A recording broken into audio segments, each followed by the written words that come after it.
नमस्ते श्रोताओ। नमस्ते। मैं हूँ आरजे कृतिका। चल रहा है हमारा शो सखी संवाद और अभी हमारे बीच में है गोविंद जी कुमावत और Hema ji Kumawat. Yes ma'am. Ma'am और सर, आप दोनों का हमारे चैनल पर बहुत बहुत स्वागत है। Thank you. तो मैम, आप बीमा सखी से जुड़ी हुई है, तो मैम आप सबसे पहले बताएं कि इससे जुड़कर आपको कैसा लग रहा है, अपने पैरों पर खड़ा होकर आपको कैसा लग रहा है? मैम, इससे जुड़ने के बाद मुझे बहुत अच्छा महसूस हो रहा है, बहुत अच्छा लग रहा है क्या कि लाइफ में मैं अपने पैरों पे खड़ी होने जा रही हूँ और बहुत अच्छा फील कर रही हूँ मैं कि मैं खुद अपने सेल्फ कुछ कर सकती हूँ या करके अपने फैमिली को, अपने परिवार को दिखा सकती हूँ। मैं अपने दम पर कुछ कर रही हूँ। आपको इस स्कीम के बारे में कैसे पता चला, आप इससे कैसे जुड़े? मैम, इसके बारे में सोशल मीडिया पे देखने पर पता चला था इसके बारे में, तो फिर मैंने सोचा कि जाकर फिर उसका स्क्रीनशॉट लिया मैंने। उसके बाद उस पे एड्रेस दे रखा था। उसके बाद मैं इस बीमा सखी योजना से जुड़ना चाहती हूँ। आप इससे क्यों जुड़ना चाहा, आपने क्या विचार आपका था, क्यों जुड़ी इससे, पहले तो आप ये बताइए। मैं ये था कि जैसे मैं घर पे ही रहती थी एक हाउसवाइफ की तरह, मैंने सोचा कि मैं भी सेल्फ कुछ कर सकती हूँ, मेरे हस्बैंड की हेल्प कर सकती हूँ। जैसे मेरे हस्बैंड आउट ऑफ कंट्री से इंडिया आए हैं, तो मैंने सोचा कभी हमारे पास में कोई जॉब नहीं है, कुछ नहीं है, दोनों हम घर पे हैं। फिर बेटी है, स्कूल जाती है, उसका भी खर्च था, तो उसकी भी पढ़ाई महंगी है, दिन पे दिन खर्चे महंगे होते जा रहे हैं। तो उसके बारे में सोचकर मैंने सोचा कि मेरे को भी कुछ करना चाहिए और मैंने इस योजना की तरफ कदम बढ़ाया। आप महिलाओं को कुछ संदेश देना चाहती हैं? जी मैम, महिलाओं को मैं यही कहना चाहती हूँ कि आप भी, सभी महिलाएं अगर मेरा एफएम रेडियो सुन रही हैं, तो आप सभी भी इस योजना के बारे में जाने, सुने और समझे, और इस योजना से जितनी जितनी चाहे महिला जुड़ सकती है और अपनी हस्बैंड के, अपने परिवार के हेल्प कर सकती है और इससे इनकम कर सकती है। अपने बच्चों के लिए, अपने बच्चों के भविष्य के बारे में, आगे की उनकी पढ़ाई लिखाई, शादी का खर्चा उठा सकती है और इसी के बारे में अदर लोगों को भी मतलब जानकारी दे सकती है कि आप इससे जुड़े, आपके बच्चे को क्या बेनिफिट होगा, आप अगर बच्चे की शादी कर रहे हैं तो उसमें आपको कितना मिलेगा क्या नहीं, इस जानकारी से जुड़े रहें। आपका क्या विचार है कि एक घर को चलाने के लिए सिर्फ आदमी ही होना चाहिए, क्या दोनों होने चाहिए? आजकल जो महंगाई है, इतने खर्चे हैं, उससे लेकर आपके क्या विचार है? नहीं मैम, अगर खर्चे के हिसाब से देखा जाए तो दिन पे दिन खर्चे बढ़ते जा रहे हैं। अगर हस्बैंड और वाइफ दोनों मिलकर, अगर साथ मिलकर अगर काम करेंगे तो दोनों का अच्छा रहेगा। दोनों एक साथ काम करें, इससे बेनिफिट भी ज़्यादा होगा और अपने सारे ड्रीम्स, मतलब सारे सपने पूरे कर सकते हैं। बड़े बड़े ड्रीम्स देख रखे, बड़े बड़े सपने देख रखे, वो सारे पूरे कर सकते हैं। अगर केवल हस्बैंड ही कमाएगा तो सारे अपने जो बड़े बड़े सपने वो पूरे नहीं कर सकते, केवल इसमें छोटे छोटे सपने पूरे कर सकते हैं, बाकी बड़े बड़े सपने पूरे नहीं कर सकते। अगर दोनों हस्बैंड वाइफ मिलकर कमाएंगे तो अपने बच्चे को अच्छी ग्रेजुएशन, अच्छी पढ़ाई दे सकते हैं। अपना जो सपना है अपने बच्चे के प्रति, वो अपन पूरा कर सकते हैं। अपने बच्चे को अच्छा पढ़ा लिखा कर अच्छे ऊंचे लेवल पे ले जा सकते हैं। अगर केवल हस्बैंड ही कमाएगा तो केवल नहीं तो बच्चों की पढ़ाई लिखाई सही ढंग से हो पाएगी और नहीं उसको सारे सपने अपन पूरे कर सकते हो और नहीं अपने घर परिवार के सारे सपने पूरे हो सकते हैं। इसके अलावा आपको और क्या शौक है लाइफ में, आपको क्या करना पसंद है? मैं, मेरा शौक तो बचपन से ही कबड्डी खेलने का था। बहुत अच्छा था कबड्डी खेलने का। उस टाइम पे मेरी हाइट बहुत छोटी थी, मतलब कबड्डी खेलने में इतनी एक्सपर्ट थी ना कि मैं, अगर सामने वाली 7 की टीम रहती है, दोनों पार्टी में 7-7 की टीम रहती है, मतलब मैं एक ही बार में 2-3 को तो हरा के आई जाती थी सामने पार्टी में से। मतलब हर पार्टी वाला ये सोचता था कि इसको हम रखेंगे तो हम जीत में रहेंगे, अगर इसको हम हमारी पार्टी में रखेंगे तो हम जीत में रहेंगे। बचपन से एक ही लक्ष्य था कबड्डी खेलने का। पर उसके बाद शादी हो गई, फिर वहाँ धीरे धीरे घर का माहौल भी, घर की स्थिति भी कमज़ोर थी। उसकी वजह से मैं केवल सिटी लेवल पे ही खेली, स्टेट लेवल पे मैं जा नहीं पाई, क्योंकि उसके लिए थोड़े खर्चे भी महंगे थे और आर्थिक स्थिति घर की सही नहीं थी। उसकी वजह से मैं नहीं कर पाई कबड्डी लेवल में।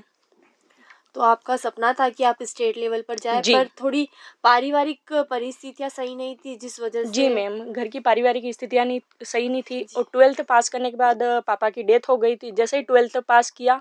तो मैम, कभी आपको अगर लाइफ में मौका मिलता है कबड्डी के लिए, आपका जो सपना है, तो उसके लिए आप अभी भी जाना चाहेगी, कभी अगर आपको मौका मिलता है तो? जी मैम, मैं अभी भी रेडी हूँ उसके लिए तो। तो इसके लिए आपके हस्बैंड, आपका परिवार इस चीज़ के लिए सहयोग करेगा, आपको क्या लगता है? जी मैम, मेरे हस्बैंड हर पल मेरे हर जगह सहयोग करते हैं। ऐसा कुछ नहीं है कि मेरे हस्बैंड सहयोग नहीं करते। उसके बाद मैंने एमपी से पढ़ाई कर रखी है मैंने, और मैंने MP police GD constable clear कर ली थी।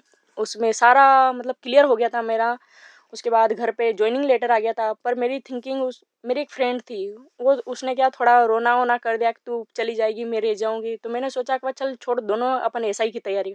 उसके बाद हम दोनों ने एसआई की तैयारी, उस एग्ज़ाम को वहाँ मैंने ट्रेनिंग के लिए बिल्कुल मना कर दिया कि मेरे को नहीं करना, रिजाइन लेटर दे दिया था। उसके बाद मेरी फ्रेंड के साथ फिर मैंने एसआई की तैयारी करी, पर एसआई की तैयारी करने में 2 बार एसआई की एग्ज़ाम देने के बाद भी मैं 1-1, 2-2 नंबर से रह गई थी उसमें।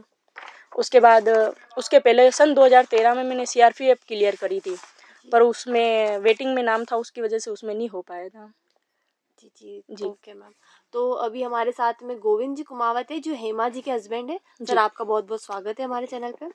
सर आपकी पत्नी अपने पैरों पर खड़ी है, इससे देखकर आप कैसा महसूस करते हैं? मैडम, जैसे मैं तो एक ये हूँ, मैकेनिक हूँ।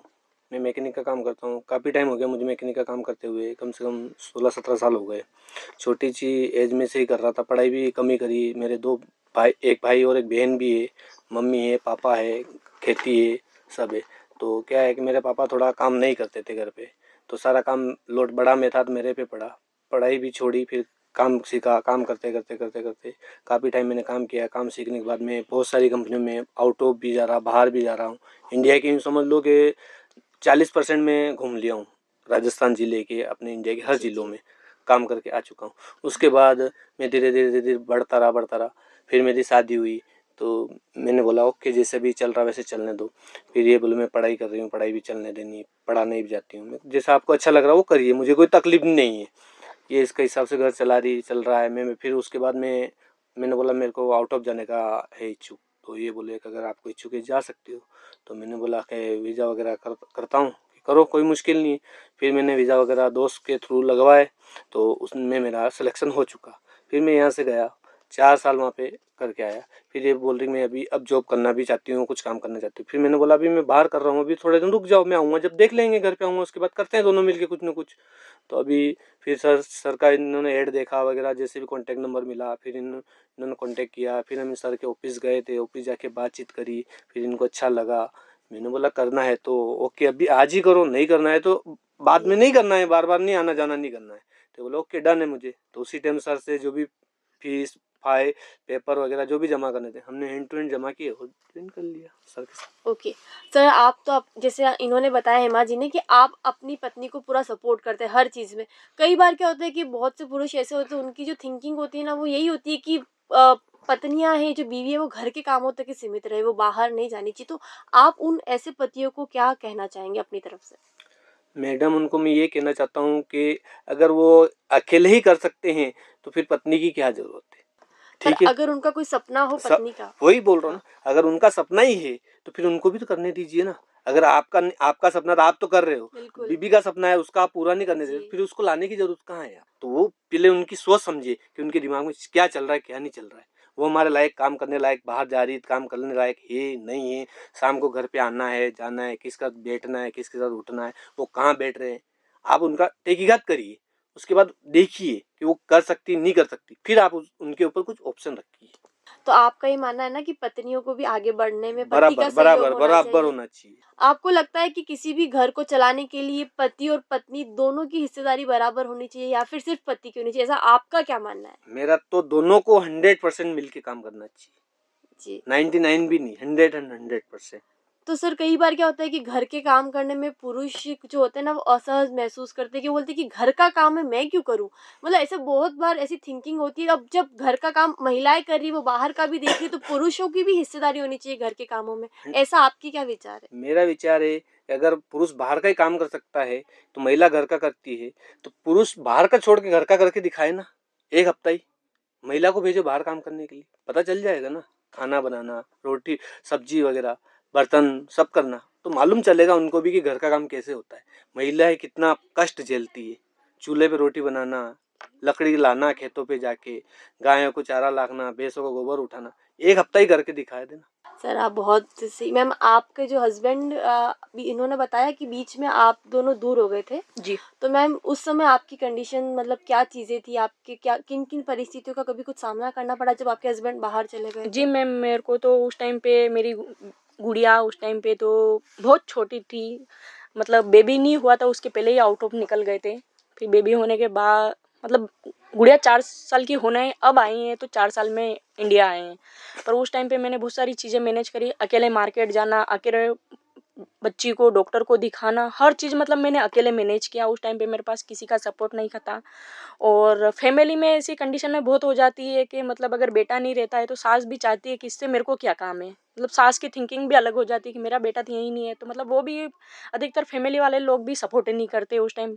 हर चीज़ मैंने अकेली मैनेज करी, इधर उधर जाना, डॉक्टर मतलब मेरी गुड़िया को डॉक्टर का इलाज यहाँ का सूट नहीं होता था, मैं ठेठ उसको रतलाम तक दिखाने ले जाती थी। हर 3-3 4-4 दिन में उसको डॉक्टर को रतलाम को दिखाना, मतलब बहुत छोटी सी थी गुड़िया और उसको ले लेके भागना मेरे लिए बहुत डिफिकल्ट था। आपने बहुत सारी कठिन परिस्थितियों जा का सामना भी किया, पर अब आज आप एक अपने पैरों पर खड़ी है, तो इस चीज़ का आपको गर्व है अपने आप के ऊपर जी, कि मेरे को अपने मैं आप पे कुछ बहुत गर्व है कि मैं बीमा सखी से जुड़ी हूँ।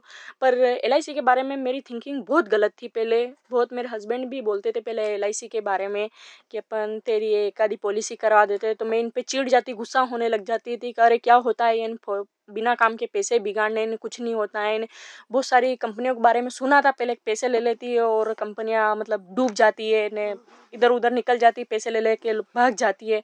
तो उसके बारे मतलब एलआईसी के बारे में मेरी यही थिंकिंग थी कि मैंने एलआईसी से नहीं जुड़ना, किसी से में फोकट के पैसे मतलब इन्वेस्ट नहीं करना अपने को। ये बोलते थे अपन के साल भर की ऐसे किस्त आएगी, 6 महीने की ऐसे किस्त आएगी, अपने को जमा करनी। इनकी भी एलआईसी बनवा रखी थी, तो मैंने इनको भी मना कर दिया था कि नहीं, बिना काम के पैसे नहीं भरने, ऐसा नहीं करना, वैसा नहीं करना। तो उसके बाद जब मेरे को सोशल मीडिया से पता चला इसके बारे में, तो मुझे पता चला कि वास्तव में एलआईसी कुछ है और ये बिल्कुल गवर्नमेंट है, तो इसमें कोई मतलब लॉस होने का काम नहीं है। और उसके बाद में 20 जनवरी को 6 लाख पॉलिसी हुई और 1000 करोड़ का बेनिफिट हुआ, मतलब 1000 करोड़ की प्रीमियम हुई। तब मेरे को लगा कि नहीं, एलआईसी कुछ है, एलआईसी में कुछ है, तो अपने को भी करना चाहिए और अपने को भी इससे जुड़ना चाहिए और इसके बारे में और भी लेडीज़ों को, लोगों को इसके बारे में बताना चाहिए, इसकी जानकारी देनी चाहिए। इसलिए मैं भी इससे जुड़ना चाहती हूँ। हाल ही में थोड़े टाइम बाद मेरी एग्ज़ाम होने वाली है, अभी फॉर्म सबमिट किए हैं मैंने, मेरी एग्ज़ाम नहीं हुई है। थोड़े टाइम में मेरी एग्ज़ाम हो जाएगी, उसके बाद मैं भी इस पे काम करना स्टार्ट कर दूँगी। तो गोविंद जी सर और हेमा जी मैम, बहुत अच्छा लगा मुझे अब हमारे रेडियो पर, आपका बहुत बहुत जी, धन्यवाद। Thank you ma'am. तो अभी हमारे बीच थे नंद किशोर जी, सुरेश जी और हेमा जी और गोविंद जी सर, आप सभी का हमारे रेडियो पर बहुत बहुत धन्यवाद आने थैंक के यू लिए। मैम। Thank you.